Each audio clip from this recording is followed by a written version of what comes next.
Demek bugungi mavzuyimiz o'quv markazlarida o'qiyotgan o'quvchilarning samaradorligini oshirish haqida. Demak, o'quvchilar o'quv markazlariga, ya'ni repetitorga borar ekan, qo'shimchaga biron bir fan bo'yicha, ingliz tili bo'ladi, matematika bo'ladi, tarixmi farqi yo'q. Ana shu fan bo'yicha qisqaroq muddatda yaxshi natijaga erishishlikni ko'rib chiqamiz. Buning uchun ta'sir etadigan omillar bor. Ustoz, ota-ona va farzandning o'quvchining o'zi. Demak, o'quvchi har kuni uydan chiqib ketar ekan maktabga, maktabdan o'quv markaziga, o'quv markazidan bironta sport maktabiga boradi. Endi sport bilan shug'ullanganini afzal deb bilamiz va uyga qaytadi. Bir kunda 24 soatda taxminan mana shunday grafik asosida bo'lib kuni shunday o'tadi. Ota-ona birinchi navbatda farzandining 24 soat vaqtini nazoratga olishligi kerak. Mana shuni hozir bu yerda o'quv markazida ustoz, o'quvchi va ota-onaning vazifalarini sekin ko'rib chiqamiz. Demak, ustoz, ota-ona va o'quvchi uchalasi birgalikda bir maqsad sari harakat qilinsa, vazifalarni bajarsa, natija albatta 100% bo'ladi. 100% bo'ladi. Ular 100% o'z vazifalarini bajarsa, natija 100% bo'ladi. Ular qanchalik o'z vazifalarini bajarishmasa, misol uchun ustoz o'qityapti, ota-ona farzandiga o'qishiga sharoit yaratib bermayaptimi, o'quvchi natijaga 100% erisha olmaydi. Yoki ustoz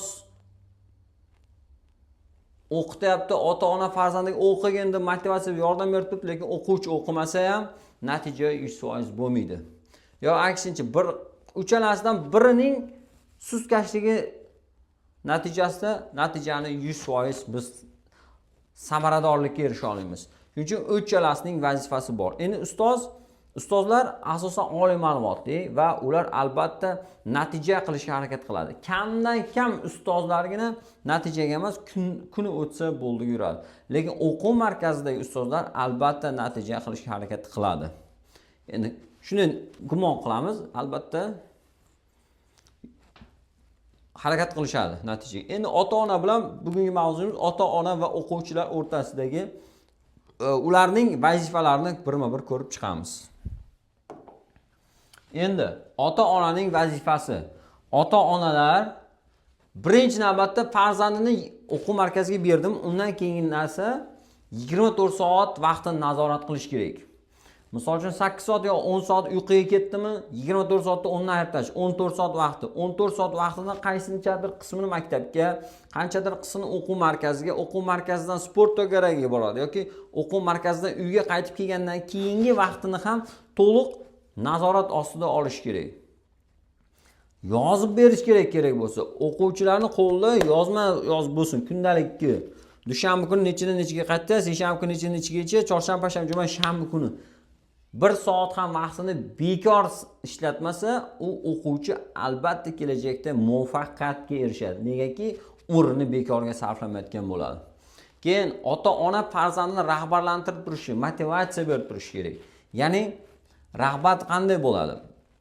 Biron bir yutuqqa erishgan, bir olimpiadalarda qatnashadimi, kichik bir muvaffaqiyatini ham katta qilib qabul qilish kerak. Ota-ona undan xursand bo'lishligi, undan faxrlanishligini aytib turishligi kerak. Rag'bat moddiy bo'lishi mumkin yoki shirin so'z bilan, moddiy tomonlama rahbarga ega qila olmasa, shirin so'z bilan ham rag'batlantirib tursa bo'ladi. Endi bu ota-onaning mahoratiga bog'liq, lekin albatta farzandining kichik bir yutug'ini ham rag'batlantirib turish kerak, qo'llab-quvvatlash kerak. Men san tomonman, san bilan faxrlanaman va hokazo. Keyin o'rnak bo'lish kerak. Misol uchun televizor, telefon bu o'quvchilarga zarar narsa. Telefon nimasi zarar, televizor nimasi zarar? Ular vaqtini ilm olishga ketkazadigan vaqtini ana shu bekorchilikka sarflab qo'yishadi. Va ijtimoiy tarmoqlarda ayniqsa hozirgi kunda tayinidan ko'ra betayin kontentlar juda ko'p. Shuning uchun ularni unaqangi zaharli narsalardan asrashimiz kerak. Endi o'zimiz ishdan kelib telefon tutib, televizor ko'rib, telefon o'ynab o'tirar ekanmiz, farzandimizga telefon ko'rma, telefon tutma, televizor ko'rma deb aytishligimiz xato. Xuddi ichib chak qotib qolib, sigaret chakib, uyga kirib kelgan ota bolasiga bolam chekma, zarar ichmagin, tushundingmi? Dabdalangni chiqaraman deganday gapda. O'zing ichmasang, chekmasang, seni bolang ham sendan o'rnak oladi deydigan odam yo'q. Shuning uchun avvalo o'zimiz o'rnak bo'laylik.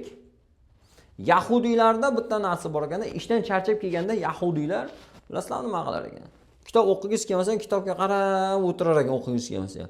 Bolalarini kitobga bo'lgan muhabbatini shu tarzda hech bo'lmasa amalga oshirar ekan. Yahudiy millati kitob o'qiydigan millatlarning ichida dunyodagi eng kam sonli millat bo'lishiga qaramay, eng kuchli, qudratli bo'lgan kompaniyalarning aksiyadorlari hisoblanadi. Ular ilm orqali ana shu natijalarga erishdi. Shuning uchun biz ham kitob o'qishligimiz kerak. O'zbekiston, Markaziy Osiyo davlatlari Sharq uyg'onish davri 9-12-asrda dunyoga ustoz bo'lgan olimlar yetishib chiqqan bizda. Lekin hozirgi kunda bizning ajdodlarimiz buyuk, biz buyuk bo'lmay qoldik. Sababi biz kitob o'qimay qo'ydik. Shuning uchun kitob o'qishga qaytishligimiz, o'zimiz o'rnak bo'lishligimiz kerak. Keyingisi ustozlarni hurmat qilish. Imom Buxoriy misolida ko'rib chiqamiz. Imom Buxoriyning Buxoriy darajasiga chiqishligiga sabab kim sababchi edi? Uning otasi va onasi. Otasi ilm majlislarida bo'lgan, ustozlarni hurmat qilgan, ilmli insonlarni hurmat qilgan, ularning majlisida ularga sovg'a salomlar berib yurgan ekan. Imom Buxoriyning otasi ilmli ustozlarga havas qilgan va shunday farzandi bo'lishi, ilmli farzandi bo'lishini istagan. Va onasi ham otasini vafotidan keyin farzandi ilmli bo'lishi, "Sen meni boqasan, ishla" demagan.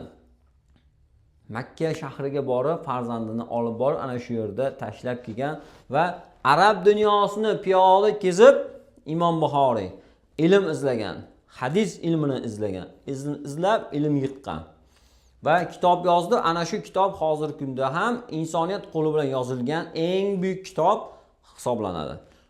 Undan tashqari Buxoriydan tashqari Shayx Muhammad Sodiq Muhammad Yusuf hazratlari haqida gaplashsak.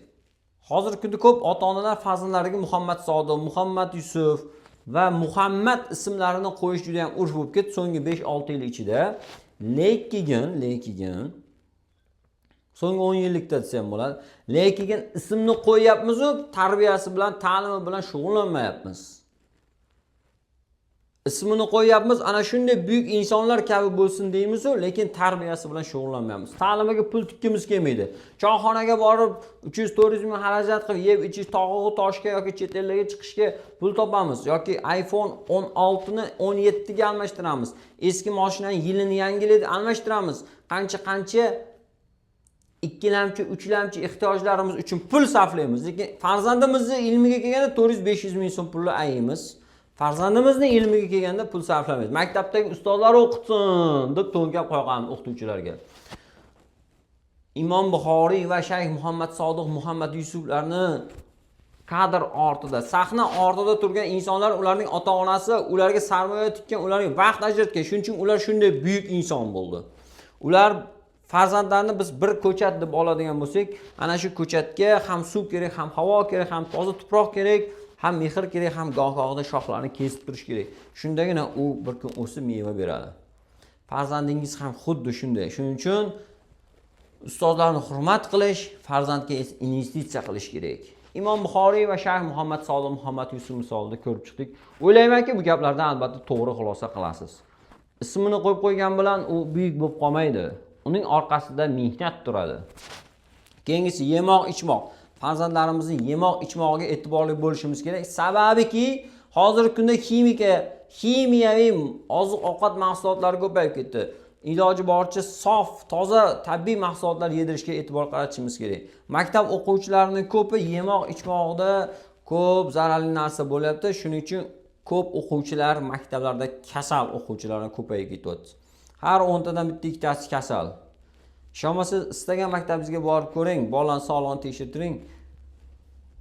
Chunki yemoq, ichmoqimiz noto'g'ri. Farzandlarini, do'stlarini bilish. Ota-ona farzandini albatta do'stlari kimligini nazorat qilishligi kerak. Chunki asal ari kabi do'stlar bor, pashsha kabi do'stlar bor. Asal ari kabi do'stlar farzandimizni gulzorlarga olib borsa, pashsha kabi do'stlar axlatxonaga olib boradi. Shuning uchun farzandlarimizni kimlar bilan do'st bo'lyapti? Shunga ahamiyatli bo'lishimiz kerak. Chunki bir yashik olmaning ichida bir dona chirigan olma bo'lsa, qolganini ham chiritib yuboradi. Balkim do'stlari PUBG o'ynaydigan bolalardir, ha?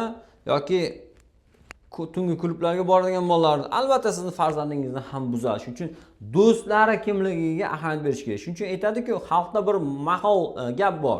Sen do'sting kimligini ayt, men sana kimligingni aytaman deydi. Bu bejizga emas. Keyingisi, uydagi ishlardan ozod qilish kerak. O'quv markazlariga borayotgan o'quvchilar endi pul to'layapti, vaqt ajratyapti, ilm olmoqchi maqsad qo'yilganmi?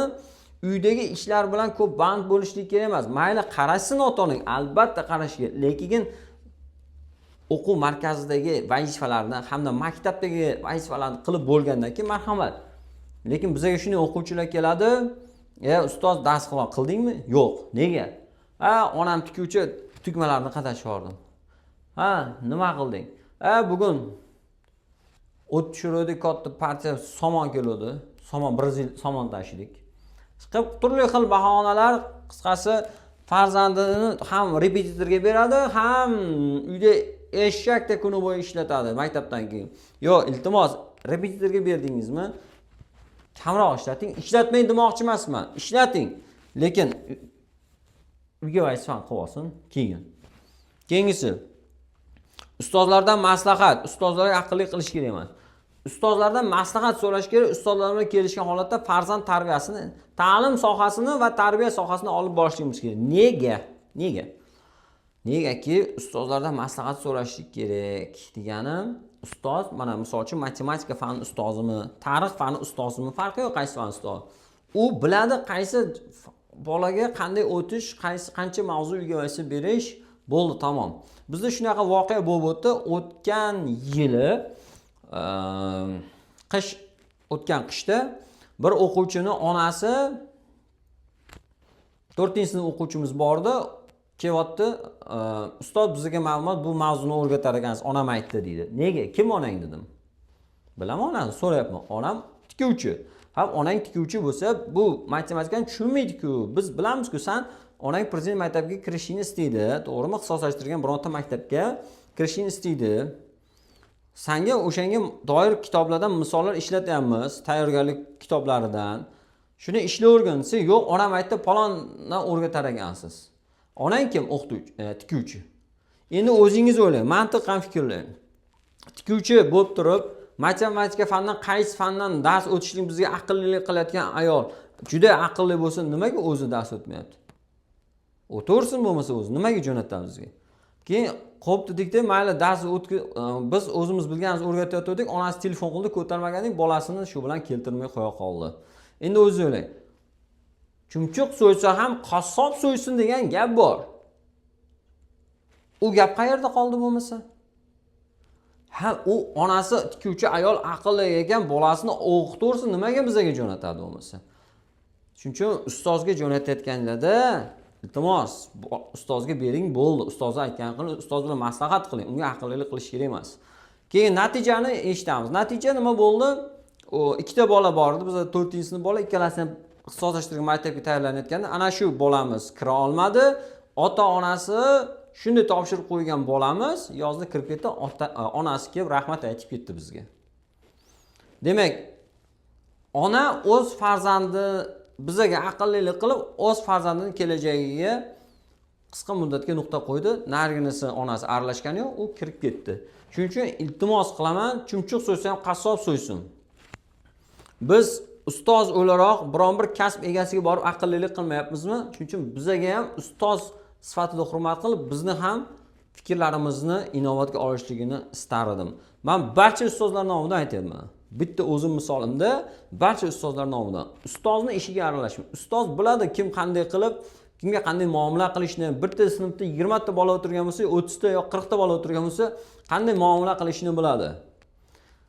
Avvalo, sizlar 40 ta bo'lib turib, 40 ta o'quvchini tinchlantirish, men aytaman, aqllilik qilgan ota-onalarga aytaman. Siz avval kelib, dars o'tmang, 40 ta o'quvchini tinchlantirib, bitta maqsad sari 10 daqiqa jim ushlab turing, men sizga 5 ketaman deyman. Oson emas. Auditoriyani bitta maqsad, mana shu bitta nuqta qo'ysangiz, mana shu nuqtaga qaratishni o'zi, jalb qilishni o'zi bir mahorat. Ana undan keyin tinchlantirgandan keyin dars o'tiladi. Shu ishni qila olmaydigan odam kevalda ustozga aqlli qilishi bu mutlaqo mantiqqa to'g'ri kelmaydi. Shuning uchun ustozga maslahat berish kerak emas. Ustozlardan maslahat olib farzandini duo qilib o'tirsin. Farzandini Allohim ilmini ziyoda qilgin deb. Shunda ota-ona farzandiga nisbatan ko'proq yaxshilik qilgan bo'ladi. Davom etamiz. O'quvchi, o'quv markaziga boradigan o'quvchilarning vazifalari bor. Demak, ustoz va ota-onaning nasihatiga 100% quloq solish kerak. Chunki ular ana shu etapdan o'tgan. Ustoz hayotiy tajribasi va ilmida o'quvchiga nisbatan ancha yuksak bo'lsa, ota-ona esa hayotiy tajribada ancha ustun turadi farzandiga nisbatan. Shuning uchun ularning maslahatlariga albatta o'quvchilar kirish kerak, ota-onani va ustozni. Undan keyin o'quv markazida homework, ya'ni uyga vazifalarni 100% bajarish kerak. Shunda vaqt va xarajatni qisqartirgan bo'lamiz. Qanday deysizmi? Mana hozir tushuntirib beraman. Agar bironta mavzu bo'yicha 100 ta mavzu o'tiladigan bo'lsa, bironta fan bo'yicha, matematika bo'lsin yo tarix bo'lsin, misol uchun tarix misolda olaylik. Bitta mavzu o'tildimi, uyga 10 ta vazifa berdimi, uni bajarib kelsa, bitta mavzu o'tgandan ikkinchi marta o'quv markaziga kelganda ustoz ikkinchi mavzuni o'tadi, yana 10 ta uyga vazifa beraveradi. Bajarildimi, 3-mavzuni o'tadi. Ya'ni sikl chiroyli davom etib borilaveradi. Sikl qaytarilmaydi, davomiy ketilaveradi. Endi ustoz bitta mavzuni o'tdi, uyga vazifa berdi, lekin uyga vazifa yo'q. O'quvchi uyga vazifa qilmadi. O'quv markaziga kelib uyga vazifa o'sha yerda qilyaptimi? Demak, ikkinchi marta kelganda, birinchi marta keldi, ilm oldi, ketdi. Uyda vazifa qilmadi. Ikkinchi marta kelganida nima qilyapti? Uyga vazifani o'quv markazida qoldi. Endi 3-marta kelganda yangi mavzu o'tadi. Ya'ni 100 ta mavzuni 200 marta borganda o'zlashtiradi. Bu degani 2 barobar xarajat degani. Xarajat ko'paydi degani. Va vaqt ham 2 barobar. Misol uchun bitta fanni 2 yilda o'rganadigan bo'lsa, endi 4 yil vaqt ketadi. Bitta fanga 2 yil 12 oydan 24 oy pul to'laydigan bo'lsa, endi 2 barobar 48 oy pul to'lashga to'g'ri keladi. Shuning uchun aytaman, vaqt va xarajatni qisqartirish uchun albatta 100% uyda dars qilsin o'quvchilar. Shunda vaqtdan tejaymiz, xarajatdan tejaymiz. Keyingisi uyquni albatta nazoratga olish kerak. Meni shaxsiy tavsiyam soat 10 dan 6 gacha bo'lgan vaqtda har doim uxlash kerak. Chunki meditsina ham kechqurun 22:00 dan 02:00 gacha bo'lgan vaqt oralig'ida inson organizmi melatonin degan modda ishlab chiqarar ekan, meditsina nuqtai nazaridan va inson katta uyquga energiya olar ekan ertangi kun uchun. Telefon zaryadkalimizmi, inson ham o'zini mana shu vaqtda zo'r zaryadkalar ekan. Endi hattoki diniy ulamolar ham mana shu vaqtda uxlagan deydi, diniy nuqtai nazardan qaragan. Chunki mana shu vaqtda hech qanday namoz o'qilmaydi, nafl namozlarni hech qanday namoz o'qilmaydi. Demak, diniy va dunyoviy nuqtai nazardan qaraganda albatta bu vaqtda uxlagan ma'qul. Endi yemoq ichmog'iga ahamiyat berish kerak. Har narsani yeb ketaverish kerak. Qorin to'q holatda ilm olishga borish kerak. Ovqatlangandan keyin 1 soatdan keyin ilmga borsa, qorin ham to'q emas, ham och emas holatda bo'ladi, juda me'yorda bo'ladi va ilm yaxshi kiradi. Och qoringa ham, to'q qoringa ham ilm kirmaydi. O'rta bo'lish kerak. Keyin yugurish. Yugurish bu sportlarning eng yaxshisi, sog'liq uchun eng foydalisi va barcha sportlarning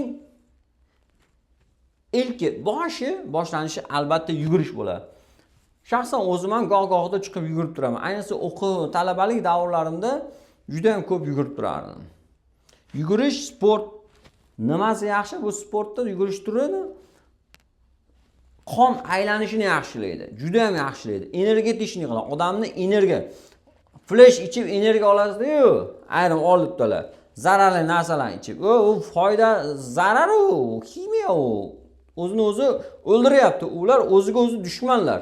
Undan ko'ra yugursin, o'sha energetikdan ko'ra ko'proq energiya oladi. Energetичныйroq bo'ladi. Keyin o'quvchilar YouTube'da motivatsion videolarni ko'rish kerak. Mana men o'quvchiman deb tasavvur qilaman. Qilaylik. Hop, nimalar ko'rishim kerak? Nima ko'raman? Har yili bitirib Oxford, Stanford, MIT kabi top mingtalikka kirgan eng nufuzli, dunyoda eng nufuzli o'qishlarga kirayotgan, IELTS'dan yuqori, SAT imtihonlaridan yuqori natija olayotgan bolalarning YouTube'da, masalan, Kun.uz kanallarida yoki boshqa kanallarda blogerlar yoritib chiqyapti-ku. Ana shularni ko'rib, ular qanday qilib ana shu yutuqlarga erishayotganlarini ko'rib, ana shulardan motivatsiya olib turish kerak. Odam o'zini o'zi ana shunaqangi yaxshi inson, yaxshi muvaffaqiyatga erishgan yosh nihollarni, yosh yigit qizlarni muvaffaqiyatini ko'rib, o'zini o'zi motivatsiya qilib, o'zini o'zi energiya to'ldirib turishligi albatta kerak. Keyingisi esa badiiy kitob o'qish kerak. Bu juda ham ajoyib narsa. Badiiy kitob inson miyasini chaqlaydi. Uni xotirasini kengaytirib boradi. Dunyo qarashini kengaytiradi. Badiiy kitob o'qishlik bu kuchli qurolga ega bo'lishdek gap. Talabaning eng kuchli quroli bu badiiy kitob o'qishlik. Har bitta o'qigan badiiy kitobingiz sizga har bitta bir patron, qurol deb tasavvur qilavering. Shuning uchun albatta badiiy kitob o'qishlik kerak. Yilda hech bo'lmagan 4 ta 5 ta o'qish kerak. Yilda hech bo'lmaganda 4 ta 5 ta. Lekin imkon qadar 10 talar o'qisa juda ham zo'r bo'ladi. Maktab bitirgungacha bir 50-60 ta badiiy kitob o'qib qo'yishlik kerak. Shunda u juda ham zo'r natijaga erishadi. Va inson o'zini duo qilib turish kerak. Allohdan so'rab duo qilib tursa, albatta yaxshi natijalarga erishib boradi. Keyingisi. Endi o'quvchilar o'z-o'zidan o'qib ketmaydi. Bor o'qigan siz o'qimaydi ular. Hech qachon. Naqas qiyin. Boshida ozgina majburlash kerak. Shuning uchun ularda boshida har doim bahonalar paydo bo'ladi. O'quv markaziga jo'nating, mana bizning o'quv markazimizga keladigan bolalarning ayrimlari yig'lab ketadi. Urish shart emas. Uyga vaysam qila olmayapman, yig'lab nechtasi ketib qoldi. 9-sinf, 10-sinf, 7-sinf. Shuning uchun boshida mutlaqo majburlash to'g'ri narsa. O'quvchilar mana ko'rib yuribman, necha yildan beri mana o'quvchilar orasida bahonalar bor. Ozgina ustoz, nega vazifa qo'ying, qil, bajargin desa, kallasini ishlatadi, ozgina qiynalsa bo'ldi. Keyin ota-onasiga ustoz yomon deydi. Bu bahona. Ustoz yomon, ustoz yomon emas. Siz yomonsiz. Ya'ni men yomonman demaydi-da, men yomonman, men o'qiy olmayapman, aqlim yetmayapti, aqling mehnat qilgim kelmayapti degan so'zni ota-onasiga ustoz yomon deb olib boradi. Keyingisi uzoq deydi. Charchab ketyapman, uzoq deydi. Imom Buxoriy yaqin o'lkadan ilm izlaganmidi? Buxoro qaytda, arablar dunyosi qaytda, cho'l.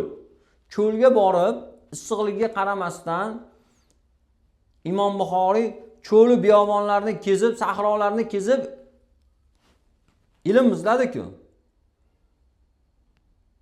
Buxoroga qaytib kelganda u dunyoga mashhur edi. Imom Buxoriy o'lib ketganiga necha asr bo'ldi? Haligacha uni hamma eslaydi, hamma biladi. Makka, Madina shahriga borib, men O'zbekistondanman, siz yaxshi tanimaydi. Imom Buxoriy yurtidaman, siz deydi, hammasi biladi. Bir inson butun O'zbekistonni to qiyomat kungacha yer yuziga tanitib ketdi. U uzoq demadi, ustoz yomon demadi, issiq sovuq deb turli xil tushunmayapman degan bahonalarni qilmaganligi uchun. Shuning uchun bahonani yig'ishtirish kerak. Agarda muvaffaqiyat istasangiz, hurmatli o'quvchilar, bahonani yig'ishtiring. Keyingisi issiq sovuq deydi. Kun isib ketdi, bugun bormayman. Sovuq ketdi, keyin ertaga borarman, sovuq bugun bormay qo'ying. Mana shunaqa gaplar. Tun uzun bo'lib ketdi. Hammasi bahona yoki tushunmayapman deydi. Tushunmayapman deydi. Yo'q, tushunishni istamayapman deyish kerak. Tushunmayapman emas, tushunishni istasang tushunasan. Istamayapman deyish kerak. U bahona emas. Keyin uyqum kelyapti, o'qigim kelmayapti. Seni nima qilging kelyapti deb so'raylar o'quvchilardan. Yotib uyqusi keladi yoki PUBG o'ynagisi keladi, ashi o'yin o'ynagisi keladi, televizor ko'rgisi keladi.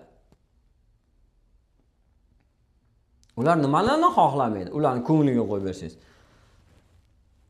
Shuning uchun bularning hammasi bahona. Shuning uchun har doim boshida majburlash kerak. Ilmdan ozgina miyasiga kirib qolsa, ilmni mag'zini ma'nosini tushunib qolsa, ozgina fikrlashni boshlasa bo'ldi, yog'iga o'zi tortib ketadi. Qo'ldan kitob olib qo'ysangiz ham o'qiy boshlaydi. Shuning uchun boshida mutlaqo majburlash to'g'ri. Boshida majburlash kerak. Keyin o'zi tortib ketadi. Mashina o'chib qolsa, akkumulyatordan tok bermay, generator ishlamay, zavod bo'lmay qolsa nima qiladi? Ozgina itarib yuborsa nima qiladi? Yurib ketadimi? Keyin itarish oson, o'zi yurib ketaveradimi? Bola ham shunaqa. Boshida ozgina majburlab olish kerak. Shu bilan yurib ketadi. Keyin biz istagan narsalar biz istamagan mashaqqatning ortida turadi. Siz istagan har qanday narsa siz istamagan mashaqqatning ortida turadi. Avval berish kerak, ana undan keyin olamiz. Do'konga kirsak ham birinchi pulni to'lab qolamiz, keyin u narsani sotib olamizmi? Ilm ham shunday. Avval ilm uchun nimadir berish kerak, mashaqqat berish kerak, bedor tunlarni o'tkazish kerak. Kitob o'qish kerak, o'tirib sabr bilan kitob o'qish kerak, miyani ishlatish kerak, aqliy mehnat qilish kerak. Aqliy mehnat har qanaqangi jismoniy mehnatdan bir necha karra og'ir. Jismoniy mehnat qilgan insonlar aqliy mehnatni 2 karra 2 qiladi. Lekin jismoniy mehnat qilgan insonlarning hech qaysi biri aqliy mehnatga kerak bo'lsa yaramasligi mumkin. Aqliy mehnat og'ir mehnat. Shuning uchun boshida mutlaqo majburlash kerak. Yog'iga o'zi ketadi. Majburlamasangiz ham ketadi.